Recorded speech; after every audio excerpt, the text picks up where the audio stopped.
சோழ நாடு, சோழ வளநாடு சோறுடைத்து என்பார்கள். நல்ல காவிரி பாசனம், வண்டல் நீர் நிரம்பி வழிகின்றது. ஆகையினாலே எங்கு பார்த்தாலும் பச்சை பசேல் என்று நெற்பயிர் விளைந்து கதிர் தொங்கி அசைந்து அசைந்து ஆடுகின்றன.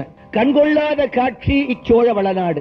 சோழ வளநாட்டின் மேற்கு பகுதியின் கோடியிலே அமைந்திருந்த திருத்தலம்தான், அமைந்திருக்கும் திருத்தலம்தான் பிரம்மபுரம் என்று புராண காலம் தொட்டு அழைக்கப்பெறுகிறது.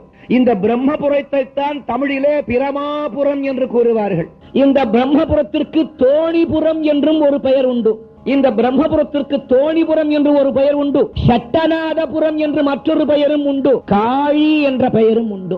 இந்த காழி என்ற பெயரை வைத்துத்தான் இன்று சீர்காழி, சீர் என்றால் ஒழுங்கு என்று அர்த்தம். ஒழுங்கான முறையில் இறைவனுடைய அருளை முறையாக பெற்ற திருத்தலம் சீர்காழி, சட்டநாதபுரம், தோணிபுரம், பிரம்மபுரம், பிரமாபுரம், இப்படி அநேக பெயர்கள், 12 பெயர்கள் கூறப்படுகின்றன இந்த புராண வரலாற்றிலே சீர்காழிக்கு. ஒரு காலத்தில் பிரம்மதேவன் அங்கு இறங்கி இறைவனை தவம் இருந்து வரம் பெற்றதாக தர வரலாறுகள் எல்லாம் கூறுகின்றன. சட்டநாதபுரம் என்றும் பெயர் உண்டு. பெருமானுக்கு அங்கே சட்டநாதன் என்று ஒரு பெயர் உண்டு.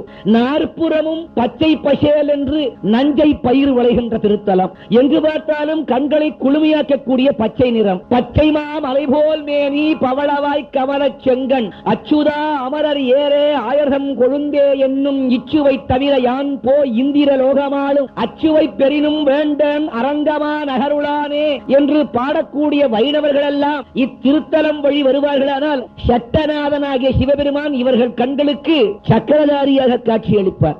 வைணவர்களுக்கு சக்கரதாரியாகவும், சைவத்தை சார்ந்தவர்களுக்கு சட்டநாதனான சிவபெருமானவாகவும் காட்சியளிக்கின்றார். அங்கே அற்புதம் என்ன?